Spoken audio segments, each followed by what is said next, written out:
Hey guys, another crazy week. All right, what do we got up this week? Today is Monday. I don't know, the 5th would be Sunday. So July 6th. Yeah, another crazy week last week. By now you've probably seen that vlog. This week is gonna be about figuring out what the heck is next. I have a pile of whips, but the ones that, have covers and I should be working on, they aren't due for like 18 months. So this, to me, I call it a hole. Looks like a good time to start working on something completely new.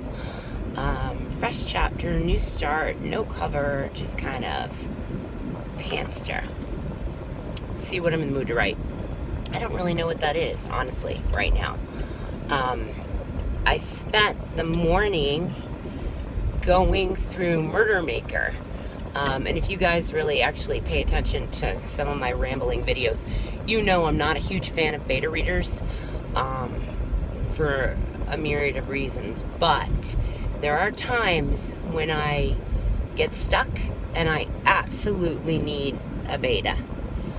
And for that, generally, one of my best people to go to is Samantha Talrico, who is a Crazy Ink editor. So Samantha read Murder Makers, which obviously is where my focus is right now. And Murder Maker is our Entwined anthology. It's the first one we've done like this.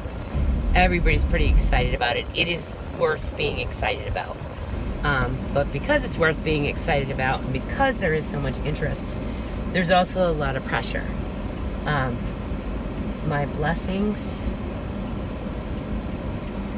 help, hopes, goodwill, and prayers go to the next Murder Maker because you're gonna need it. It is not an easy task for anyone. My job was to write as Lee Matthews, who is the horror author that's dying and looking to find and name the next Murder Maker. Sounds simple, but not so much. It's almost like a Clue whodunit type of book, where you have a bunch of wannabe, famous horror authors that all gather at a mansion, and you can go into my crazy readers playlist and see a lot of the promo that I've already done on this channel for that book. But they all go to this mansion, and the deal is that Lee and his assistants, his faithful Alice and Aunt, and another person named Virginia, have a big plan for this group, and someone is going to die. Not everyone will leave the mansion alive. Anyway, to take 5 author stories and their backstories and combine them into one cohesive book is a heck of a task, especially to do it in a couple of weeks' time. So in this case, I felt like I had a hole. Not so much a hole, but something that really needed to go down that hadn't happened in my original draft. And so I had Samantha look at it. And one great thing is that, we've been working closely together. I think she's been editing for me for 3 years now. She is not afraid to say, do it again. Start over. You suck. And if she says that to me, because she is such an awesome reader and supporter, I know she's dead serious, and that's how it's going to be received, and welcome 1 and 2 star reviews, and that's not going to be a thing. Now, she did not say that at all. She loves the book. But she did think that the one part I was concerned about needed to be addressed, and so it was. So I spent this morning doing that, which was great, because now we have a 100% full version of Murder Maker ready to roll. I'm super excited about it. I feel better about the book now. I feel like, I'm just glad that I did it. So in this event, beta readers worked. Alpha reader. I mean, you can't get more. I'm just glad I did it. So that book is ready to roll. I'm not sure what I'm going to do with paperback. People want paperback, but I may make a challenge where we need so many pre-orders to get the paperback. at the same time, I don't want to just like hold it from people because it's just so not my style. And I'm frankly dying for them to read it. We'll see. Anyway, the rest of the week is going to be spent getting my life together with the list run. I've got a lot of background stuff that needs to happen, organizing files, figuring out what my next true solo whip is going to be, because I honestly don't know. Incorporating changes into a book that people are asking for, which is To Hell with Russia, the sequel to From Russia with Love. I need to be careful about how I go about that based on current events in the muse for that book's life.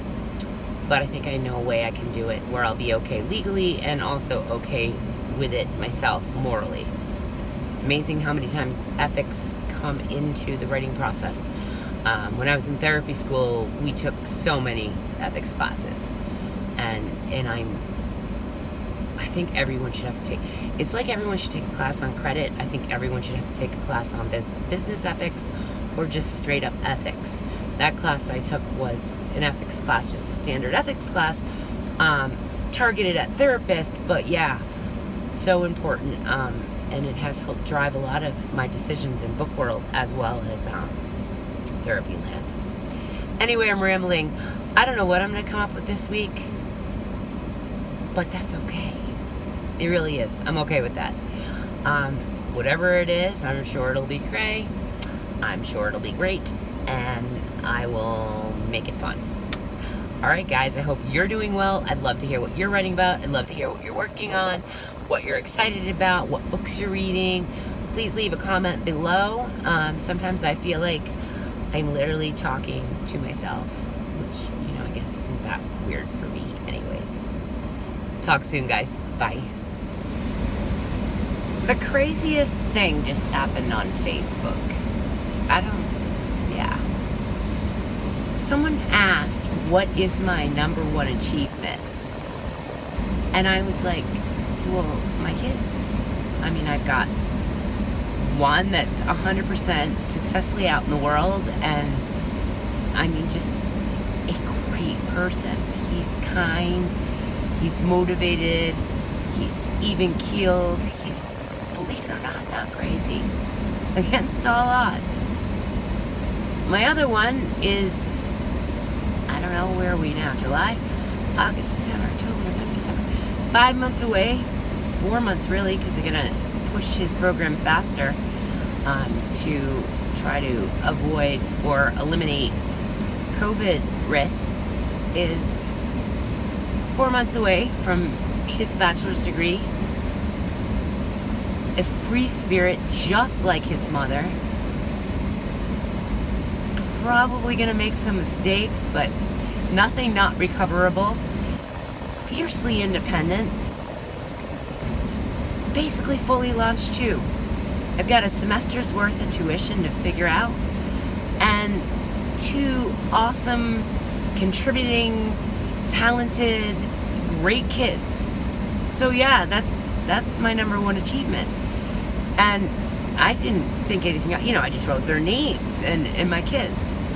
And someone came right back and it was like, but your books, your publishing company, your therapy job. It made me think, I think sometimes readers forget that authors are human beings. I would wager, maybe I'd be wrong, which would be so not shocking, that there are big 6 huge famous authors that if you said to them, what is your number one achievement? It might be their kids. It might be their 50-year marriage. It might be a foundation they started. I don't think it necessarily would be the books. I think there's more to us than the books, but maybe not. Because this reader really gave me kickback. She's like, no, that can't be it. I mean, I'm not, that really is it. That's my answer. I do. Ask someone else. Anyway, I thought that was a fun thing to share. Yeah, my kids. while I've got you, I realized that I didn't talk about this week's crazy creation. I'm just gonna lop it into this video. I think at this point, where I'm not really getting more subscribers, I'm gonna do less videos, but longer videos, in hopes that when people do, if YouTube ever shares my videos, they can kind of get it in bigger chunks instead of being overwhelmed by 200 videos, which is where I was quickly headed. But this week, what I did for Crazy Creation, well, I'm still working on it, I'm always still working on it, is I made, Halloween's coming. To me, it's July. I mean, hop, Halloween's here, right? Because I'm weird. So I'm working on these ghoulish looking critters. I'll post pictures of the process. They were gonna be octopuses, and that didn't work. So now with my sort of ragdoll, muffin, little sleepwalkers motif gig thing I've got happening, I decided these would be perfect for a Halloween wreath or a plant little spike decoration, even whatever. They've been fun. They keep me out of trouble. They keep me from being, out in the world. I'm really doing my best to not go out into the world, to wear a mask, to keep myself and other people around me as safe as I can. I'm not 100% successful with this, but I'm giving it the old, I'm giving myself like an A-. I mean, I am close to perfect with this. But that involves Erin's got to keep her brain like interested or Erin's going to snap. So yeah, anyway, my next step is a big old kayak. I'm gonna do that and maybe take the dog for a walk, and then yeah, I think I may have settled on my next whip, Daddy's Trash, which I've talked about. I had started it a couple weeks back and then got averted due to co-writes, so we'll see. I'm also hoping Sarah gets back her co-write chapter of Simon Says, which will get me back in the writing mood. I don't like to go more than 2 days without writing because it feels like, I just know me, I'll lose the habit and then have to start over. So yeah. Anyway, fun times on Facebook. Yeah, I can't change the answer. My kids by far, somehow this crazy lady managed to raise 2 well-spoken, kind-hearted, productive, all the potential in the world little creature people that are 2 of my closest friends and my absolute, I could die right now and yeah, I'd be sad because I'm not at their weddings, but feel achieved. It has nothing to do with where I go or don't go in book world as far as life's work and achievement. So I don't know. Other authors, if you're watching this, where is your, maybe I'm wrong, maybe I'm weird, that wouldn't be the first time, but what is your biggest achievement? Yeah, I'm proud of my books, no doubt. I've got goals and more goals and goals for days, but when you boil it down to what do I want on my gravestone? I mean, I don't want their names on my gravestone, that's weird. I'm getting cremated anyway. You know what I'm saying, guys? Yeah. All right, good talk. See you guys next week. Bye.